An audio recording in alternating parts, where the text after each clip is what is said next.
أعوذ بالله العلي العظيم من الشيطان اللعين الرجيم. Let's put the people in. It's two people, three people.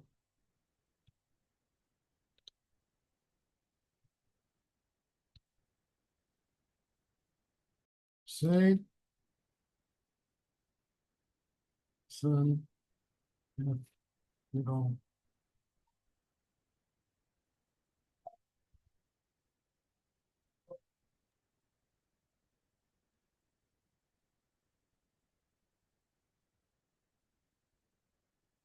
All right, we got a few people. Nate said he couldn't make it today for this session. So I hope you guys have taken good notes so we can have a decent discussion. But I did think just for this session, I will read the very first of the notes here, a comment for the insightful in the language of rationalists, because it is such a poignant little comment that sets the tone for the rest of that entire first section. He says, being is necessary in itself, for if it were contingent, then it would require an engendering cause, resulting in a thing preceding itself. It cannot be said that a contingent being, if it is conceptual, does not require a cause to exist because it does not exist before us. This is because we do not accept that a concept does not require a cause, since it can only be realized in the mind through the perceiver, and that is its cause. Furthermore, the perceiver is not realized externally except through being, since if existence is totally removed from him, it would result in absolute non-being. If the perceiver were conceptual, then everything in existence would be conceptual, since quiddities, which are separated from existence, are concepts.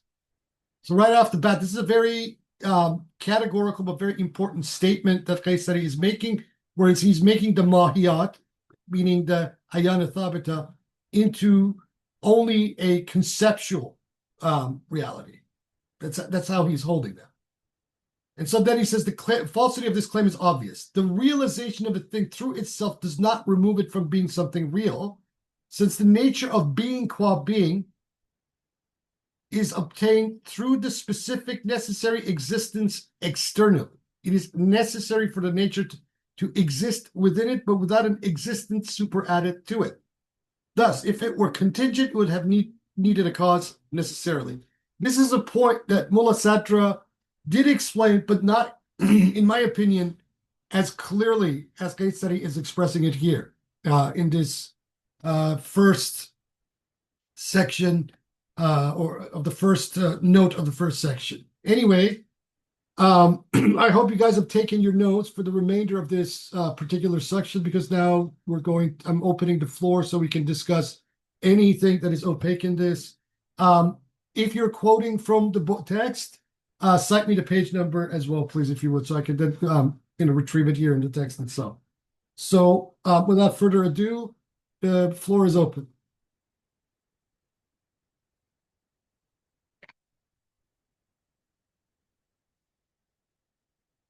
Who wants to go first?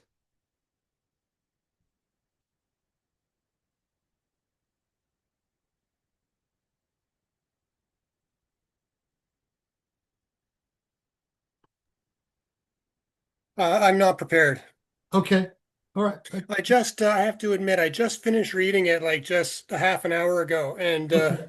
that was a huge, huge read. And Yeah, it is. It is yeah, I don't like, I haven't, if I had known when I started reading it that you wanted us to like prepare notes and questions separately, I just made a file to do that, but I think I'll be ready to go for the next week. No Like worries. I'll take my questions as we go, but like But this did took anything me jump out at this you? took what's that? Did anything jump out at you on your read? Oh yeah, like I loved it. I just don't know what to say, and I don't know if I have any particular questions that I can formulate at the moment, but I'm right with it, and it was a huge read.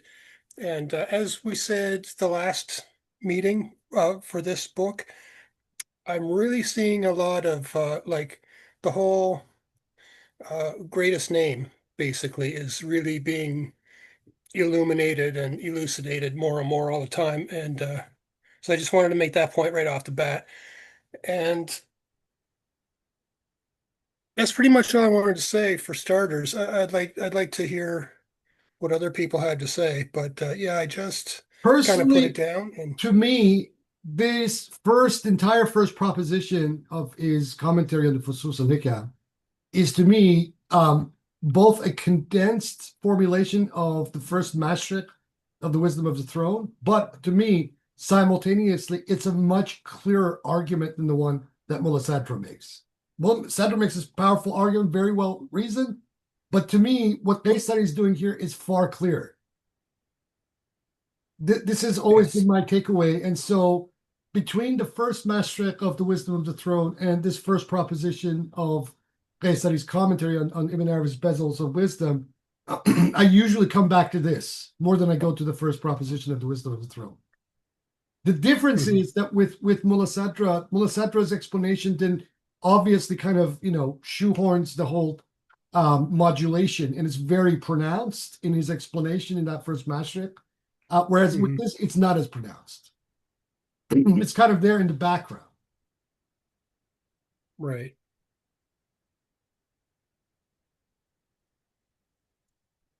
I just wanted to mention, okay, one thing that is off the top of my head that I can say is also something that was mentioned in our last session was something I believe that Nate had said, which was it reminded him of what's his name, that Christian mystic.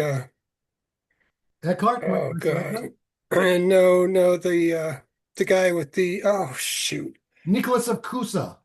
Kusa, yeah, exactly. Wow, I'm not like a scholar of Kusa or anything, but I did read some of his stuff, and this is really echoing a lot of the impressions that I got from Kusa. So I wanted to say that, like Nate was right on there.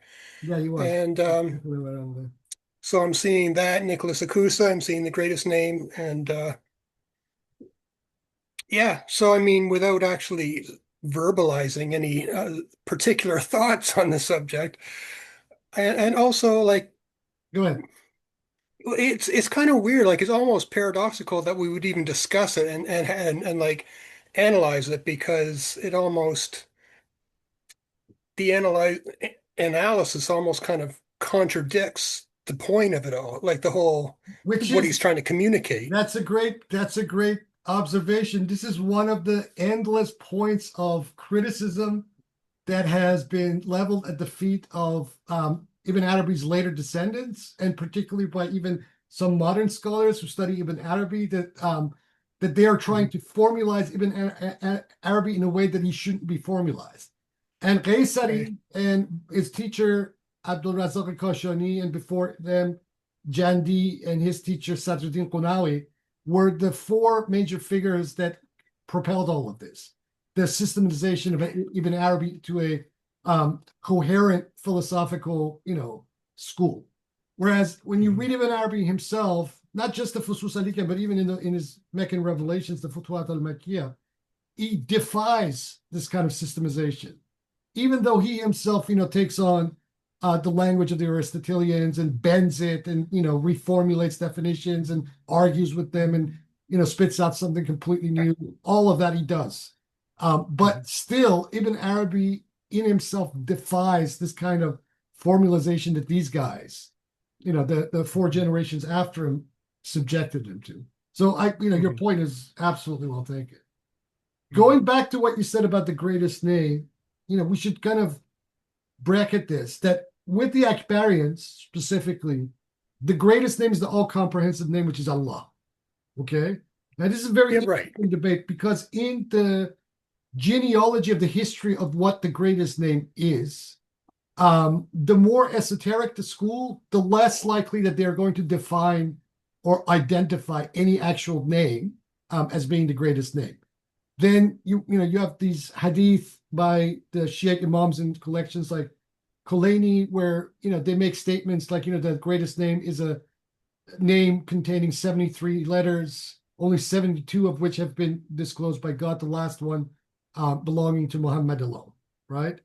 And so on and so forth. Then we have the graphic form of the greatest name itself that is attributed in its transmission to Ali alayhi salam, and so on and so forth. But it is interesting that you're kind of picking up on this in this text, because my position has always been that, first of all, the greatest name is not a name that can be articulate, but it can be represented.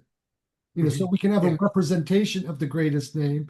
And so what the Akbarians have consistently done, they agree with the kind of position I'm saying here. What they have consistently done is basically said things such as, Allah is the all-comprehensive names. When you invoke Allah, you're invoking all the names, individual names, right? Mhm. And then they also say the same thing about Al-Rahman, the compassionate. And then oftentimes you find, certain comments by Qaysari's teachers to the effect that, well, if we're going to talk about a greatest name, it should be Huwa, he or it, as I usually translate it neutrally, because the greatest name must be something that indicates the ipseid, right? So they say things like that. Now, here in this first proposition of his commentary, he's doing all of that simultaneously, right? Yes, It's a yes. dense metaphysical exposition. Right. And when I say greatest name, I know that's a very extremely vague thing to say. And depending on who's listening, they may or may not have any idea what we're talking about Yeah. there. And obviously when I say it, I don't mean the name itself, like on the level of Allah. I mean like the formula in terms of its unfoldment from top to bottom, if that makes any sense. Yeah. Yeah. So yeah, so that's what I mean. I'm really seeing that development, how you go from the greatest name to the multiplicity of all of the names, Mm. basically. And Which is the same so case that you yeah, find in Judaism as well. I mean, you find this a lot in a lot of these Kabbalistic texts. So just as they take the tetragrammaton as representative for all the attributes and all the names that you can, identify Hashem, the name by, this is exactly the same thing that the school of Ibn Arabi is doing. So the Akbarian tetragrammaton, if you would, is Allah, for lack of a better way of putting it, right? okay, And so this is what this exposition is. It's formulating it in a very kind of rationalist exposition on the question of wujud, being, using Aristotelian concepts and the whole definition of being qua being and all of that. But fundamentally, it is an exposition on the the Islamic or Akbarian tetragrammaton, which is Allah. right, okay, okay. Thank you. See if see if I have anything else to say later, but that'll do for now. Sure thing.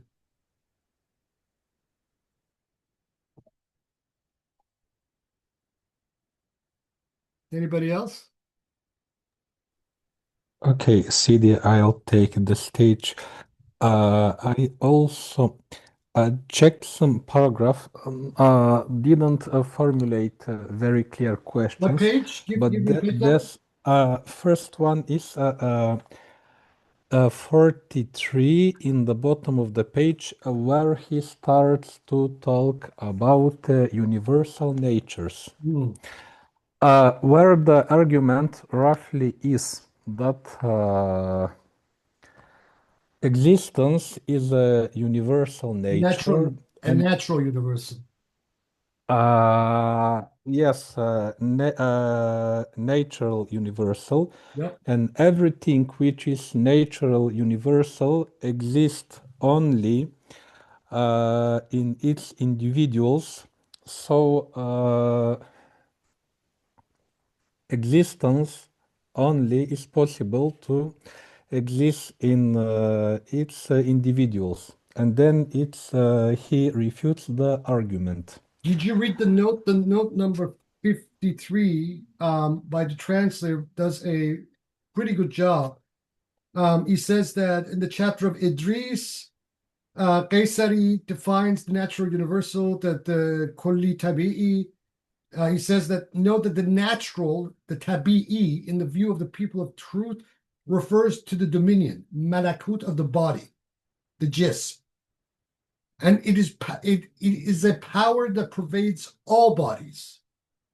whether elemental unsuri or celestial malakuti, simple or compound. It is other than the forms of species, as soa anoia, which is a very Zoroastrian term, that exist for bodies, for it partakes in the entire body and specifies the form of the type, right? It is an instrument of the universal soul, nafs al-kulliya, to engender the body and govern it. In the animal, it is tantamount to the animal spirit, since through it can be action and reaction.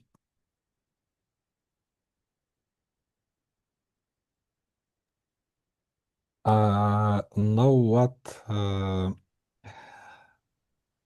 impressions of the paragraph upon me is by refuting the argument. It is showing that existence is not something which equals the manifest existence, the universe which we see and perceive. It is transcendent above it. And the further step which he takes, that the again كلي الطبيعي, this is not only true for existence, but it is true for the things which are كلي طبيعي, because they, for there to be manifest, to perceive them in the visible world, or to perceive them as concepts, they need individuals through which to be manifest. But for themselves, for their tahakkuk, for their realizations as such, they do not need individuals at all, which for me sounds very platonic. Yeah. Or even we can say a Suhrawardian. For example, Arbabul Anwar, they do not need the concrete individuals, for example, in our world to exist themselves, and so on, which is a powerful argument for me.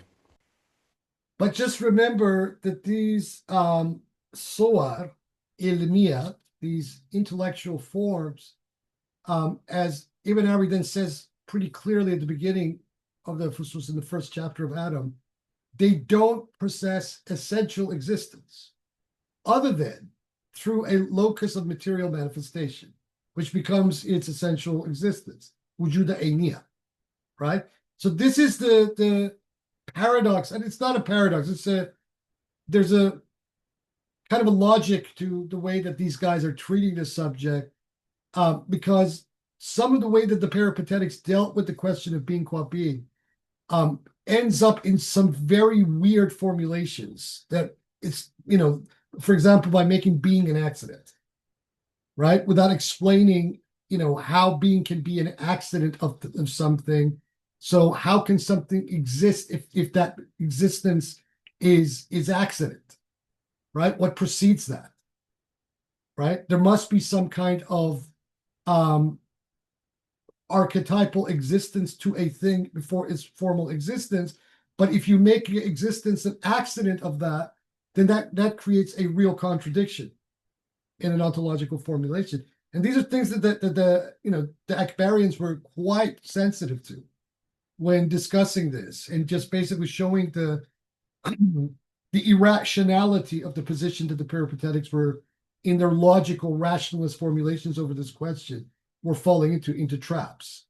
So then by the time we get to Mullah Sadra, this issue had already to some degree been resolved. So then to then make the declaration that Mullah Sadra does about the primacy of being is basically axiomatizing something that most of the Akbarian school had, from very consistently from Sadruddin Qunawi, Mullah Sadra himself had been very meticulously, systematically formulating. And this particular text is one of the central proof texts to that end, in that evolution from Qunawi to Mullah Sadra over this particular question of being.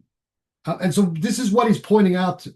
You know, he's arguing primarily with the peripatetic philosophers.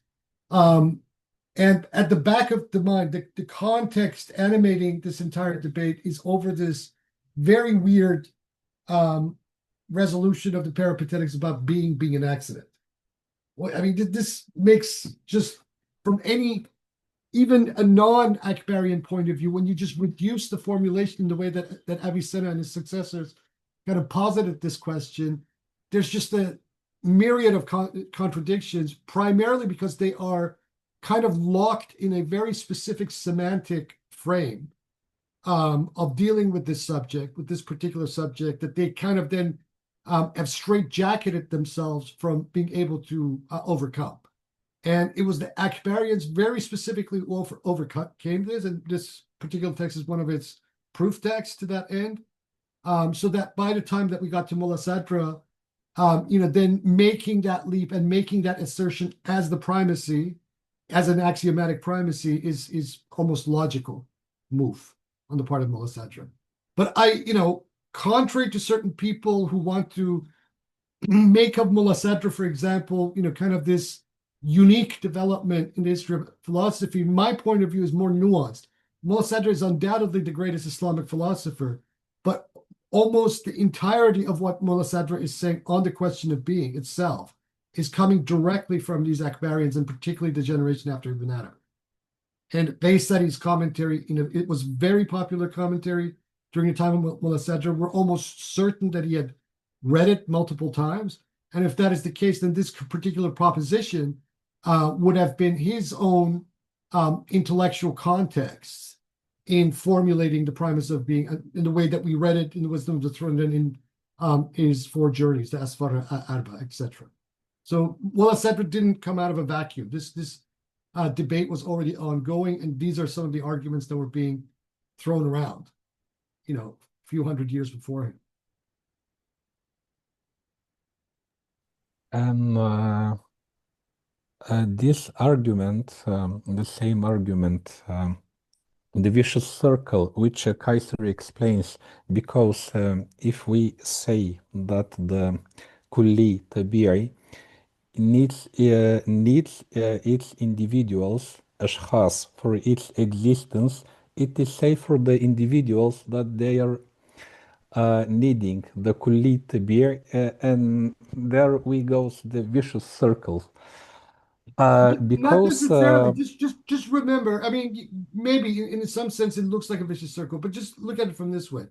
Ibn Arabi tells us, right, that these ayyan thabita, these immutable archetypal forms, these contents of these ma'qulat, these intelligibles in the mind of God, then plead and demand from God their existentiation, right? So the archetypes demand their existentiation. And you can then make the argument from another angle that the concrete particulars demand their own existentiation from their archetypes. Okay. Now these are temporal relationships rather than being, so that the higher and lower. But if you map it out and you look at it from this particular angle, this particular argument starts to make a little bit more sense.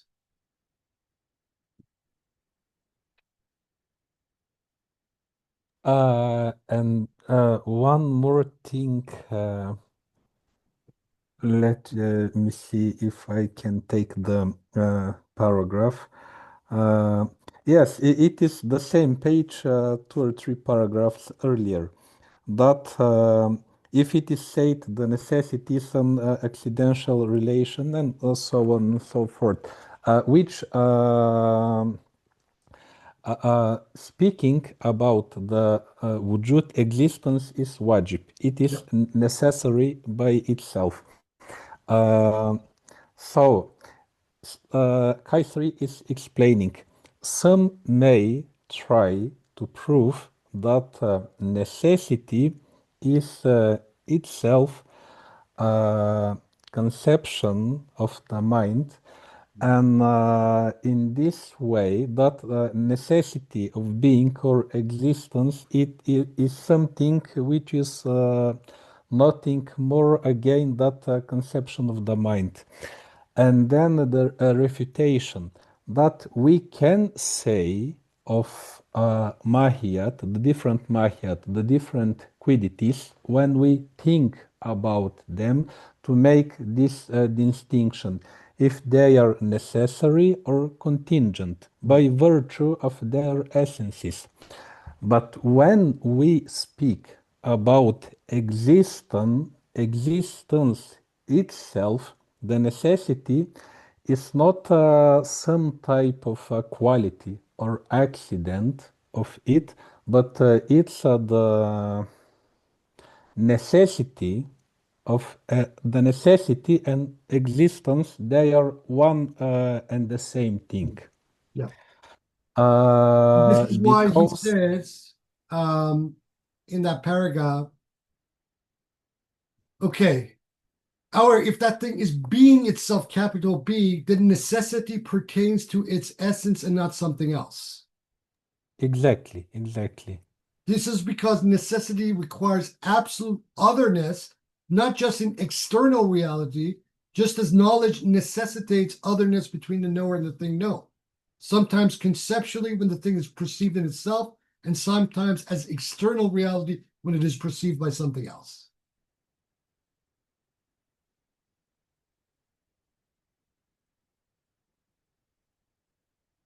Then he goes on, furthermore, everything that is other than being, capital B, is in need of it with respect to its existence and realization. Being, qua being, is not in need of anything. Rather, it is independent of everything for its existence. And everything that is needless from others for its existence is the necessary. Thus, being is necessary in itself, which is actually quite a strong proof that he's your sound cut off. The importance for me of these arguments, because it is somehow, at least for me, easy, let's say, to understand the idea that God manifests in everything which is existence, the immanence of God, or let's say some kind of a pantheism. But maybe it is one step more difficult to realize that the same way Allah Ta'ala, it is immanent and manifest in everything. In the same time, it is transcendent and doesn't need everything which is manifest at all. And this paragraph, for me personally, illustrates that idea very well. Yeah, it traces it very well. And the way that Sadra formulates it, it's an act of being, God, or the wujud al-mutlaq at that level, is the act of being itself. And the things that accrue to the act of being are the secondary intelligibles to that act of being. We may perceive the world as the terrain of things that exist, right? But seldom do we interrogate that very act of being itself. And so these guys are saying, the human mind is perceiving these things backwards. Rather than to perceive the act of being, which is God, it perceives the things, the mojudat, and thinks that they are the existence, where rather it's quite the other way around, right? So this is what this is basically saying. So look at the very act of existence, whether it be a thing or in a universal sense, and that kind of presents to us what this argument means.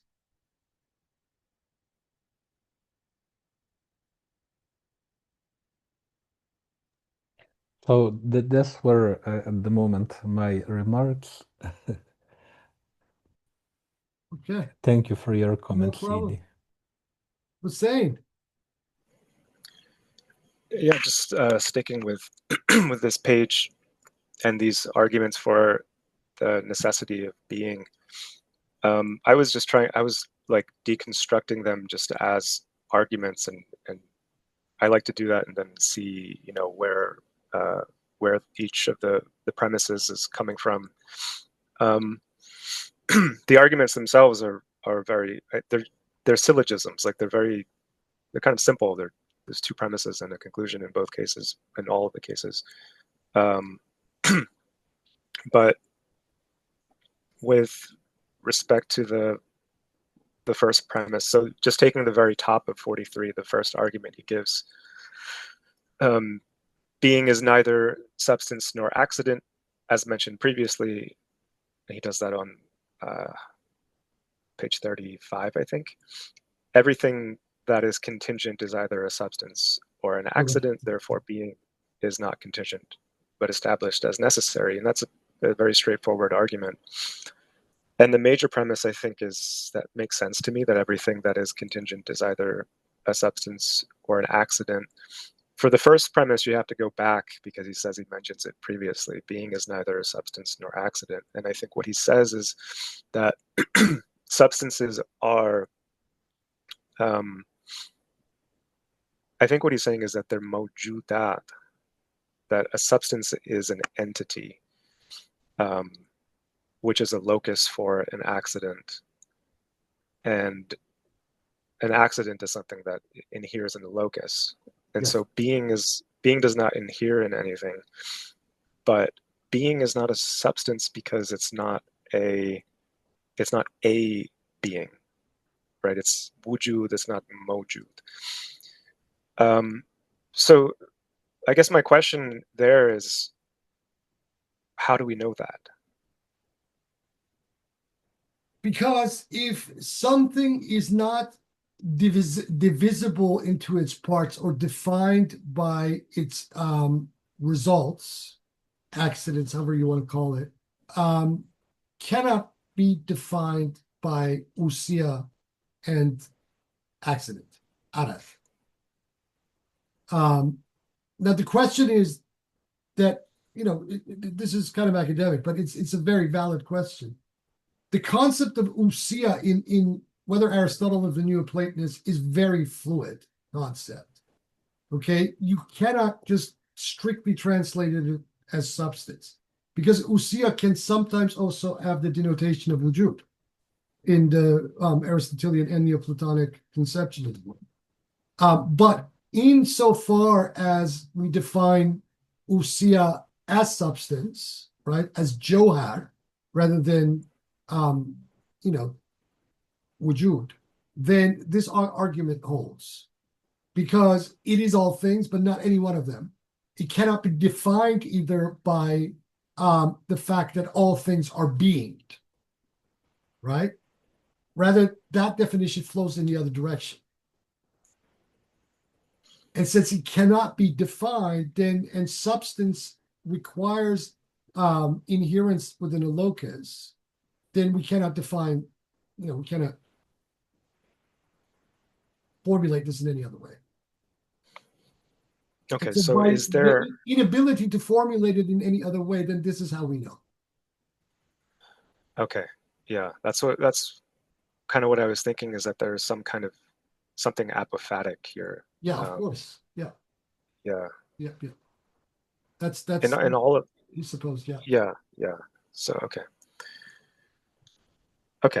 The other thing, this is more of let me find the page. It's 40. No, it's 51. In the second paragraph, where he says, so he's introduced the notion of tashkik here, and now he's saying as its intermediaries decrease, its light is intensified, its manifestation strengthened, and its perfections and attributes appear. Therefore, to apply being to a relatively strong manifestation is preferable to applying it to a relatively weak manifestation. Yeah. When I saw this, I was thinking about the concept we talked about during the Mullah Sadr course, called holarchy, which I think goes back to Jean Gebser. Is that right? Gebser, yeah. Yeah, which is such a, it just seems to make a lot of sense of a lot of things. But here, this sounds to me like I want to bring in that concept here and say, and almost like argue against this and say, you know, why would calling any one thing wujud be preferable to calling anything else wujud from that holarchical standpoint? Like this seems to be, I guess this could be Qaysari speaking from the standpoint of the gradation, and that's what he means. But if we step out and we look at it from that holistic point of view, and I think there's even a way to, within Qaysari's work, there's a way to explain this, which is that just before this, the hiddenness of something intensifies as you go down the hierarchy. But the hidden is also a name of God, right? So al-khafi, I think that's what he uses here. So in that sense, it's, you know, something that's really distant from God is actually just as much manifesting God as anything else. It's manifesting through a different name, which is the name, the hidden. Or to manifest, whichever the case may be. If you recall, and as we will get to when we start to look at the first chapter of Arabic again, Ibn Arabi prioritizes al-batin over al-zahir, right? So God is the batin, right? And the zahir is all that which is manifest as a consequence of the activity of the batin, if you will.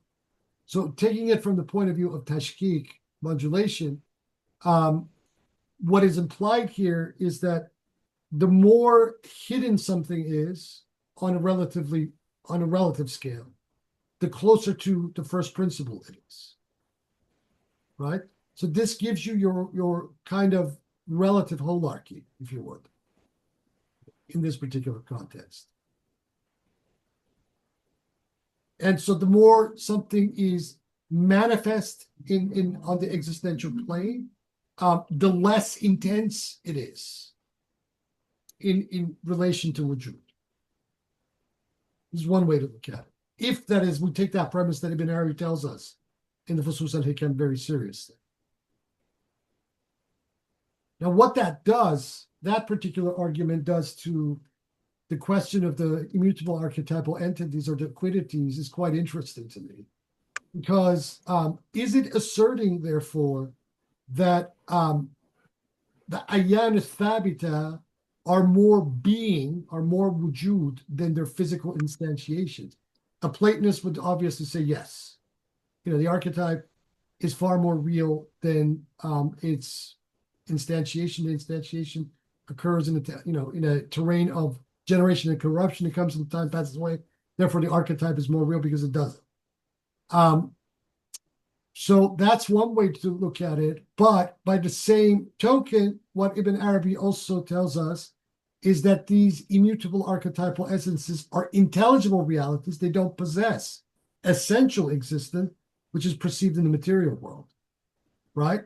So this is where this gets a little bit tricky, even for like someone like Qaysari, and I don't think he resolves it, but not to my personal satisfaction.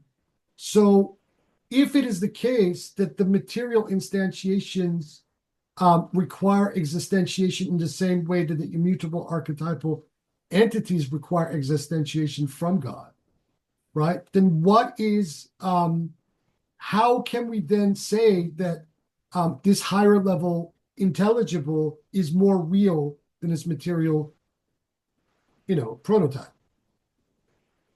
Why is that assumption being made? This is a question I have. And the Akbarians do not resolve this question. And I think neither does Mullah Sadra. That's why I think whatever his other problems in other areas of metaphysics, this is why I think Al-Ahsa'i and the Shaykhi school, and particularly on their reverse hylomorphism, are better addressing this kind of question implicitly than even the Akbarians are. I mean, I look at the Shaykhis as basically a Shiite recodification of Ibn Arabi, whatever complaints they may have about Wahdat al-Wujud and all the rest of it. I've always looked at the Shaykhi school from that particular lens. You know, the polemics of Al-Ahsai, whether against Ibn Arabi or Mullah Sadr, is basically a Shakespearean case of the lady doth protest too much. Because when you actually start to read his text carefully, it's just a lot of the arguments are there, but he's then recodifying it systematically and making it a lot more dynamic.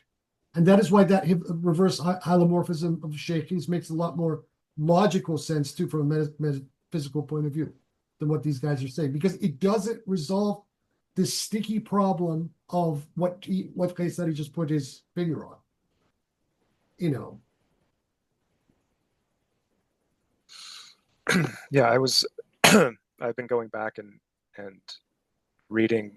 trying to read some of the Ahsai's commentary on the wisdom of the throne, just some parts of it on these kinds of questions, and he addresses a lot of these things that we've been talking about throughout the Mullah Sadr course very directly, Yeah, and in very like sharp ways.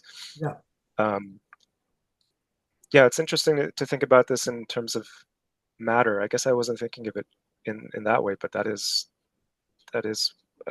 would be relevant, because of matter would be the lowest grade.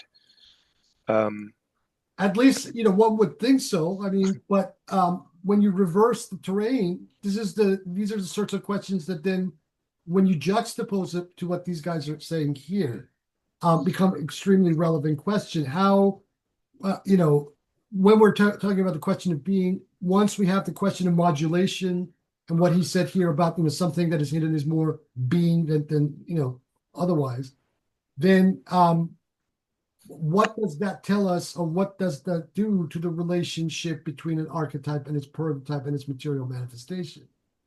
This question isn't being adequately addressed, in my opinion.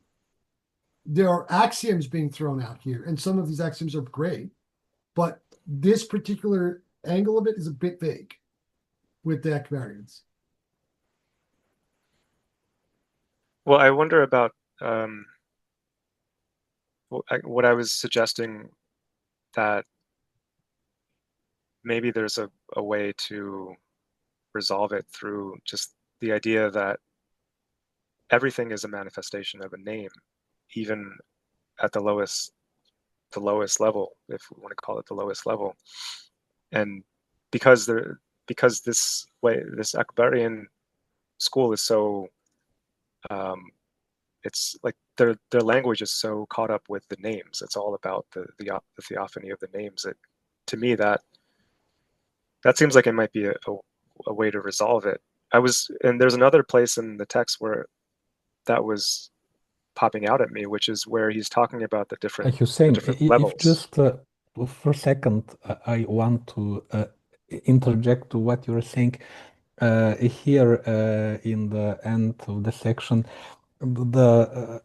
Again, quoting the names, the same way the first intellect is manifestation of God with the specific names given, exactly in the same manner, the primary matter is always also manifestation of God with another names given. Yeah. Yes. Yeah. Yep. Yeah, that's exactly what I was going to say. And then there's going all the way down to the material forms. There's a name, right? Yes. There's الظاهر المطلق والآخر. That's or رب عالم الملك. So just the idea that there are names at every level. I don't know if that's kind of a way to. Or another way to put it, this is how I have formulated this problem for myself with Ibn Arabi. If we look at God as the prima material of the immutable archetypal entities, then the immutable archetypal entities themselves become the matter for their physical existentiations. But here, it is the matter that is active. It is the active agent. That's my resolution to this entire problem. So that even the manifestation of the names is that occurrence that is happening in that process of the various levels of existentiation, the relationship between these. So Allah produces its, the distinction. So within the immutable archetypal ends as the active matter, and the forms are the names that then produce their material existentiation in whatever.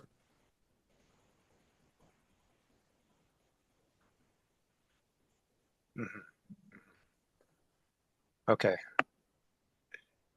Some of this stuff makes my head spin a little bit. This is why for years I couldn't get enough sleep, because I was, reading this stuff and then spending the whole night trying to resolve it's opaque elements. So yeah, I mean, take it at your own pace. I mean, it can mess with your head a little bit. Yeah. Okay. Well, thank you. Sure thing. Now we've done about good 45, 46 minutes. Did anybody want to say anything else? I have one. It is page 47 when he speaks that when a contingent existence cease to existence, does it mean that the existence itself cease to exist? And again, it refutes this, that when we have mumkinul wujud, which no longer exists, does it mean that existence itself, which is related to it, cease to exist? No. And then he says no. it explains, yes, that it is not the case. Yeah. So I don't know how to formulate my question, but this is very, very important, because not only on the physical plane, it is important even on a practical plane. For example, when a person dies, does it cease to exist? And it explains, no, it does not cease to exist, but he moves from the zahir to the batin. Yeah. But the mahia, or let's say the ayn habita, or whatever its reality is, it is there. Because it have very much implications, both metaphysical and practically. Would you like to expand a little bit more on it? You put your finger on something really, really interesting here. What death, as we read in Mullah Sadra, represents is the Haraka Jawhariyat, or perfection, right? So now if you juxtapose what Ibn Arabi tells us in the first chapter of Adam to what Mullah Sadra says in his works, this becomes very interesting and a very novel way of looking at this entire question, which means that the closer that we move to the hidden, the more that we disappear, the more we are integrated into being. Why? Such that then the physical death obviously is just a semantic or even a illusory death. It's a death, or it's a transformation in a material form. But because we have elevated to the batin, more and more to the reality of the name, the batin, right? So therefore we're closer to being. So this also glosses what Mullah Sadra was trying to tell us about, the body, the physical body moving to its perfection, and its, death representing, the climax of that perfection in its physicality, right? So then now when you juxtapose these together, this starts to make sense of what these guys are saying. Because, as we said, and as Ibn Arabi asserts in the first chapter of Adam, he gives the primacy of names to the name, the hidden, as opposed to the manifest, right? So, which is to many people, this would appear a very counterintuitive argument, which means that the more something is apparent, the less real it is, if you can formulate it that way. And Qaysari here puts fingers very well on the psychological problem, because he'd say for the mahjub, for the veiled one, when these things comes more and more close to the batin, and as you say, it becomes more real, the veiled one perceives it as a process of destruction and going into non-being. Yes. Yeah. That's exactly what he's saying here. Which then, if you take this argument and bring it to our times, this this consummation of material capitalism that we're living, where appearance and the apparent is privileged more than anything.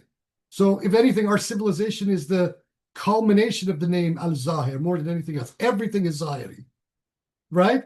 So by this standard and this argument that is being made here, it is the most illusory of all, and it lacks reality in being as compared to other things that are less apparent, and more in the hidden terrain.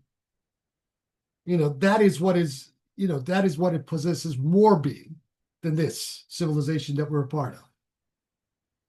I mean, this is stuff that Rene Guénon was playing off on in his book, The Reign of Quantity and the Sign of the Times. But here, we kind of begin to understand how this dynamic actually looks.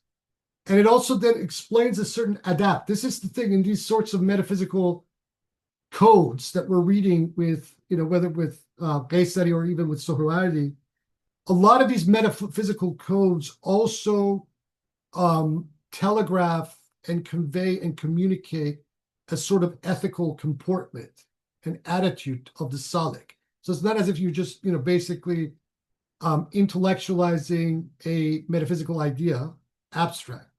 The point is to then find that adab associated with that metaphysical principle, that becomes your praxis on your path, right? So what is being said here, so what are those attributes of batiniya that a salik, a wayfarer, needs to take aboard in light of this realization, to elevate more and more to the reality of the batin, which is, the being itself. So obviously, in very basic things, attitudes such as humility, truth, honesty, these sorts of things are more conducive to this rather than their opposites. That would be, leaning more towards the dunyavi, zahiri, kind of trajectory of things. And one more thing, it is not so much a comment on a specific paragraph, but a common impression. Because in the books of Kalam, there are different proof of existence of God. Yeah. First proof, second proof, third proof, and so on. And what I see that here, from the perspective of the school of Sheikh Muhyiddin Ibn Arabi and his existentialism, when we posit that existence and Allah Ta'ala, they are one and the same, you just don't need any proofs for existence of God. The problem is solved on ground level This is zero. this has been my own argument for many years. I mean, there are people out there. There was one gentleman, a friend, who was an atheist, a very committed one for a long time, and then for some reason the Kalam cosmological argument really got into his head and flipped his entire worldview overnight, and he ended up joining a church as a consequence of this. A mutual friend of Nathan and mine. And I don't understand that, because the Kalam cosmological argument is a very powerful argument. Don't get me wrong. I think it's a very well formulated argument. But I don't look at the proof for the existence of God from something like that, right? It's a great proof, but it is not a tangible one. It's an intellectual one, Whereas what this does, right, in its very dense metaphysical argumentation, it is also extremely practical in what it's saying, right? That the more that you entrench into the Zahir, the less being there is. The less you entrench in the Zahir, the more being there is. And when you actually experiment with this yourself in your own life, this starts to become extremely true. One example I could give you, our interest in theurgy and magic, right? Whether you read all the texts or whether you practice things. The more, for example, and I was saying this stuff in the theurgy, the more one is dependent online to these various lists and these various occultists, and that, the less you're actually getting to taste the reality of what this theurgical and magical universe is really about, right? But when you start to practice on your own, even, on a kind of a limited level, you may use a text like the Shams al-Ma'arif or whatnot. But, my encouragement to people is to create their own grimoires of practice. Then you begin to actually see in your own life, in your own interaction, in your own practice, what the reality of theurgy magic is really about and why it is real.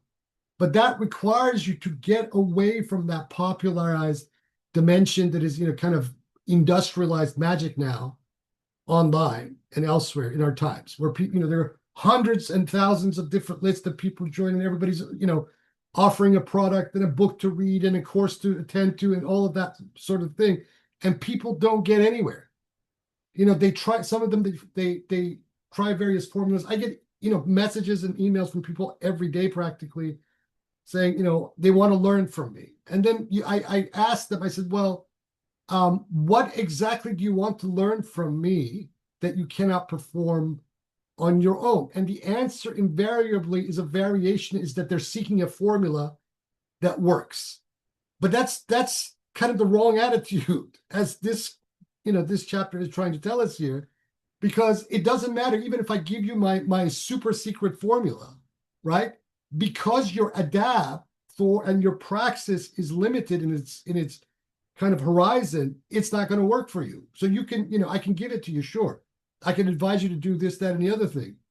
But until you kind of get this angle that, you need to disengage from that, right? And formulate your own proverbial temple, magical temple, and work with it and work through it. Create your own magical energy. Nothing is going to happen for you. This is not how magic works. It's not a formula. You're dealing with the spirit. You're dealing with being itself. And being spirit cannot be formalized. It has to be tasted, has to be experienced, has to be experimented with on yourself. You being your own laboratory and being, the place where this experimentation occurs. So once Or this put in another words, they ahead. are seeking for the gold, but they themselves do not want to become the philosopher's stones. No, they don't. And this is the problem that we have now online, is that even though the secret has been published everywhere, every high and low esoteric doctrine and practice ever known to humanity from dawn of time has been published and written about. Yet it doesn't work for most people. And it doesn't work for most people for very obvious reasons, because the mentality and the ethical comportment towards those practices no longer exist. That is what makes it work. And what is that? That is the matter of the form. Okay. Here we have reverse hylomorphism again. So that active matter, which is your ethical comportment, your approach, your, all of that, your suluk, is what produces the effects or produces the forms of that magical reality. When you get that, and when you really internalize the kind of statements here that are being formulated in very abstract metaphysical terms, when you get that on the practical level, then your magic will work as well. Very well, too.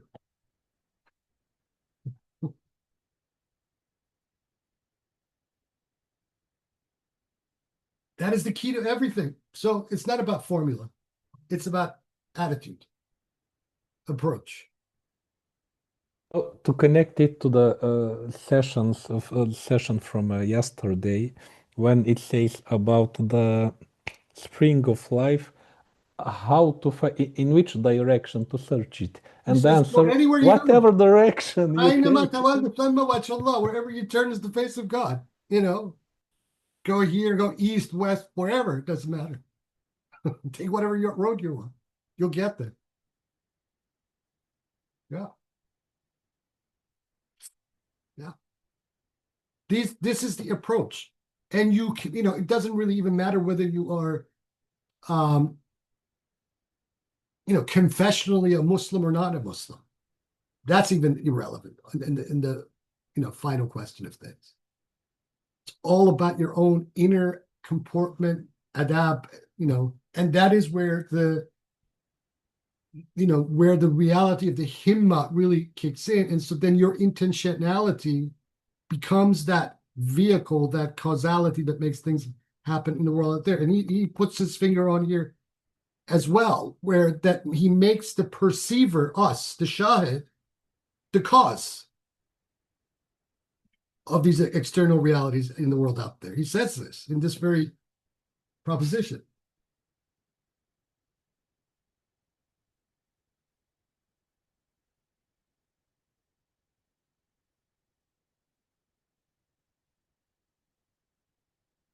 Anybody want to say something else?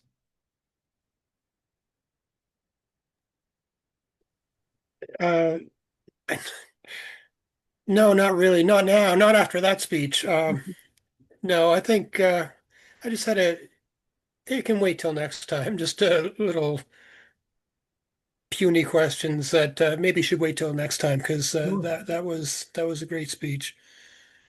Well, just let me ask you one quick thing then. I mean, Sure. I'm just looking at a footnote on page 57 Mhm.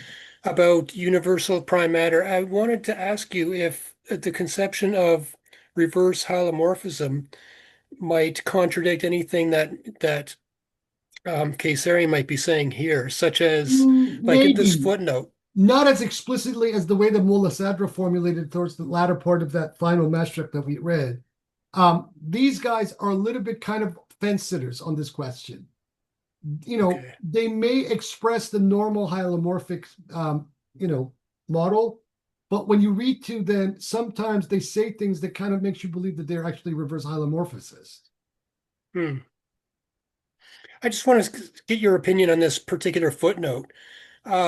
Universal prime matter, okay, with capital U, capital P, capital M, is different from the term prime matter with a small p and a small m, as used by the philosophers, Mhm. since the former is the highest degree of the contingent realm and the latter is the lowest degree, although both possess complete potentiality. This is a bit of a misleading statement, but he's also correct.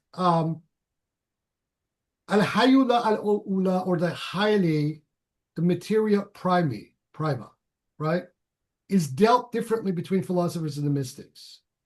But in the way that this is where it gets very interesting. The way that the mystics of Islam dealt with the question of universal matter is closer to the Greek Neoplatonic and alchemical treatment of this subject, the very people who spawned this very idea, than the way that Islamic philosophers dealt with it. That is also an area of Islamic philosophy where various peripatetic thinkers are just all over the place on trying to define it in its relationships and whatnot. So, other than the Ismailis were very, very switched on to this question. And so, this whole question of reverse hylomorphism actually begins with them, particularly with Sajistani and Kirmani. And so, and then reiterated later on, you know, around early 11th century by Nasser Khosrow in his Persian works. So this can be, he should have kind of extended and explained and been a little bit more precisely what he meant, because it matters who you're talking about. But in the grand synthesis that happens from around, you know, the beginning of the 13th century on all the way to Mullah Sadra to today, the way that the question of Hayula al-Ula is dealt with uniformly amongst this synthetic philosophical tradition that is spawned, even amongst certain peripatetics, like Mir Domat, is the way in the first definition that he puts. The problem existed with the peripatetic, Islamic peripatetics previous to this, with only the Ismailis in that previous period having, in my opinion, the more nuanced kind of position on this question. Okay. Okay, good enough. Thank you. Welcome. Anyone else? All right. So we'll leave it here for today. And this was the first one for next week. Guys, this chapter of the divine names and attributes, please read it and take whatever good notes that you want. And probably we'll have a few more people in that next session as well. And this is what we'll do from here on out until we finish this, which will be probably another 11 sessions. Once we finish it in this kind of format, then we will launch immediately into the fusus and read a chapter a week this time that we're going to read the fusus al-Ahkam. And like I said at the very first session, the reason that I'm doing it in this format is because once we get through this muqadimma, this introduction of Qaysari to his own commentary on the Bezels of Wisdom, this time we have a much better gauge to engage with the ideas of Ibn Arabi himself within the Bezels of Wisdom. You know, we can penetrate a lot deeper this time around than even the last time. Anyway, let's leave it here for today. I'll see most of you, inshallah, next week for the Sohrawardi on Saturday. And then the following day, we'll be doing this again. So until next week, everybody be well and ya haq.